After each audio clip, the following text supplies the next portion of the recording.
Hello, my name is Lucía Durá, and I'm an assistant professor of rhetoric and writing at the University of Texas at El Paso in the English department. So the story that I'm about to tell you has come to me rather slowly through a series of events, a series of encounters, few with wise people, but mostly with pigeons. Through pigeons, I have learned a lesson about the racist, the bully, and the hater that lives within me. These words may sound rather harsh, and they can be, but I'm a believer that for every yin there's a yang, and that mistakes are progress. So this is as much a confession as it is a story. Let me explain. Pigeons. I'm talking about plain, ordinary pigeons, the kind that you see in the park, not doves, not turtle doves. Pigeons have become the measuring stick for beauty between my husband Michael and I.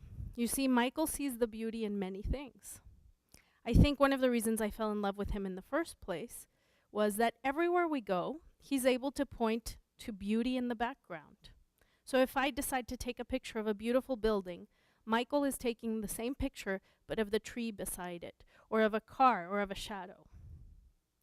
So one day, Michael shows me the picture of a pigeon that he had taken. And he says, "Isn't it beautiful?" And I'm thinking, it's a pigeon. No, it's not beautiful. But he says, it has iridescent colors coming around the neck, and they're so unique. And I'm thinking, no, but it's a pigeon.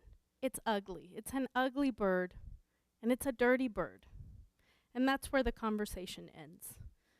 Michael had me thinking, what's wrong with this guy? Does he really just have a huge heart? Are we ever going to see eye to eye in terms of aesthetics? Is he blind to imperfection? What's going on here?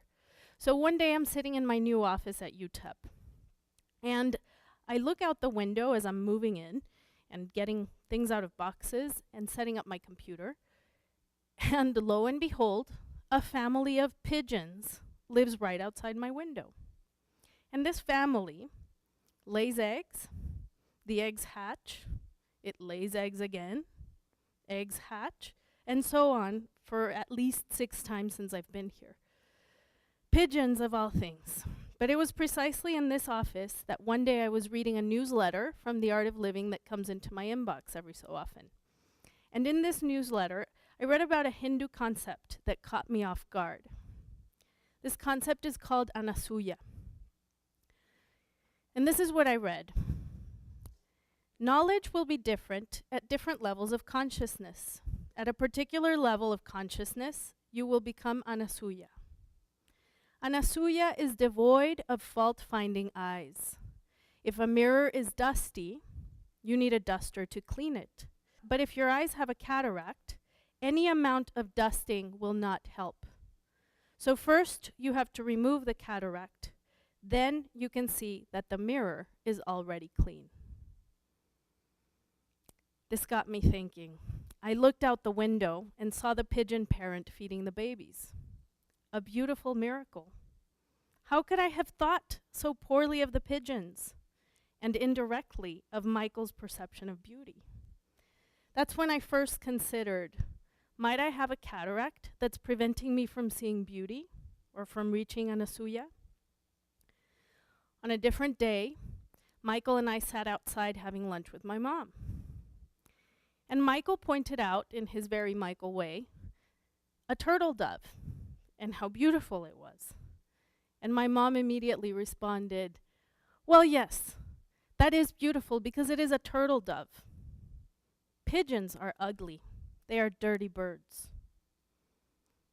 Eureka. All of a sudden, the memory of being a child and walking through plazas or town squares with my grandparents came into my mind. Just don't touch the pigeons, they would say. They are dirty birds. Of course, I love my mom and my grandparents. They have shown me love, and they have taught me to love. Not just that, but this rejection of pigeons does not solely come from them. A lot of buildings have spikes integrated into the rooftops or into the windowsills to protect the facade from pigeons. But I wonder, this whole time I've hated pigeons. What else have I hated? Have I hated other things because I have cataract in my eyes? I have learned as an adult that beauty is everywhere. It is in people, it is in nature, and it is even in pigeons. But sometimes the baggage we carry over the years, generation after generation, plays out in simple, everyday interactions, and it weighs more than we think.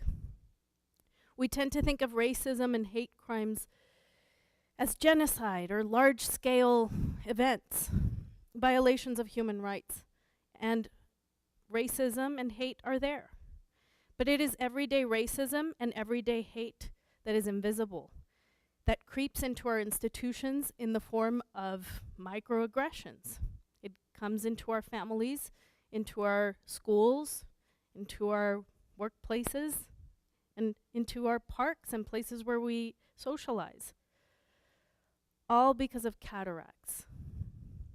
And so easily, these microaggressions could become microaffirmation by removing the cataracts. So this series of encounters has taught me to look through Michael's eyes when my gut takes its usual route. I hardly say I hate something anymore. But if I'm ever about to, I stop myself and ask, do I really hate this? Or is there something in my eye? Thank you.